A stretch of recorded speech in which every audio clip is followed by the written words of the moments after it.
one, do you have a tenant that is reporting a mold issue in one of your rental properties? If you live in the Pacific Northwest, this is probably a common call that you get, especially around winter and fall time, and even into spring. So let's talk a little bit about some of the common things that the resident should be responsible for, and then some of the things you should look out for if there's an issue with either the roof or the window. So let's go ahead and go around this apartment. So this one, we had, as you can see, a pretty bad leak, and we're fixing it right now. But some of the common areas where you would see mold growth is under the sink and around the drain area.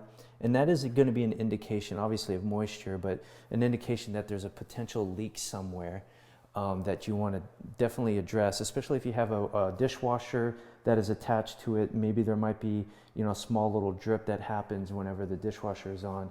You definitely want to take a look at that, or inspect it too. Whenever you do your move in and move out inspections, definitely look for that. That is something that the resident really should be monitoring as well. One other area that we've been getting quite a bit is just an area around the toilet water line, and we usually see it like around over here.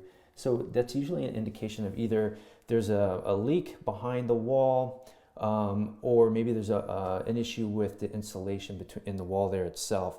So sometimes that might be an issue as well. Of course, behind the toilet seat, if it gets really is sweaty and there's a lot of moisture on the toilet top here, you'll see a bunch of mold growing behind there.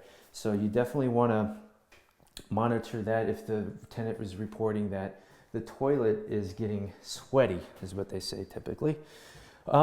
We go into the bedroom here, and around the windows, here we go. Around the windows, you'll see some buildup of moisture coming around the window sill, and this is totally common up in the Pacific Northwest. And really, the resident should be wiping it down whenever there's any kind of moisture around the window. We definitely need to wipe that down. One thing that we were coming across a lot lately, it doesn't happen in here, but so in areas where you have furniture pushed up against the wall, so like maybe in the corner here, you might have like let's say a chair or a nightstand or something where there's really no constant airflow, and then you're also against an exterior wall, there is a chance that you will get some kind of mold buildup back there. So what we would do is just encourage the tenants to pull that back a little bit to allow some airflow to get through there and to monitor any kind of buildup back there. The same thing is if you have a bed up against a wall too, so you might find some issues there.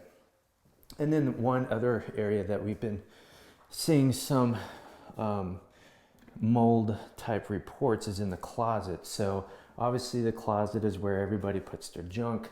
They'll put bags in the corner and stuff. Well, there's no airflow in here. And if you have like a hot water heater in here too, like there's going to be moisture, especially in the wintertime and fall, that there's no airflow, right? So you're going to get that moisture buildup and then potential for mold growth in there. So those are things that are on really the tenant to take care of.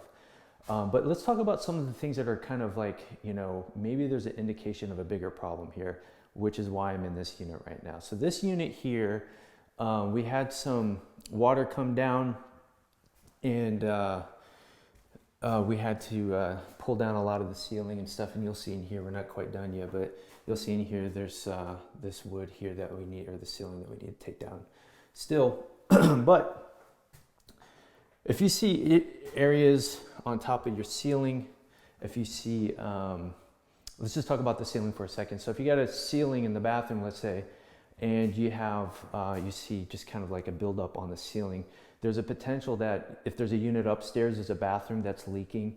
We had one unit where the drain pipe wasn't securely fastened, and I made a video on that, in fact. So there's issues with that. And in this case, water came through one of the vent pipes on the roof during like this major rainstorm we had for like a week and a half. And so the water came down and caused a bunch of issues. So those are, when you start seeing things in the ceiling like that, you can really probably should find a handyman or somebody to come in to identify where the source of the water is coming from. The other part is, let's say, what I was talking about in the corner over by the exterior wall. If you have a unit that is on the corner and then they're experiencing some mold along the wall in the corner, one, like we were talking about earlier, you definitely want to make sure there's airflow back there, right, to help out. In one case, we had a tenant who had a humidifier in there. You definitely don't want a humidifier, especially when there's already a lot of moisture in the air. But the other thing that you want to check out is go outside and have someone check the siding to make sure there's no areas where water can get in between the siding and down into the wall.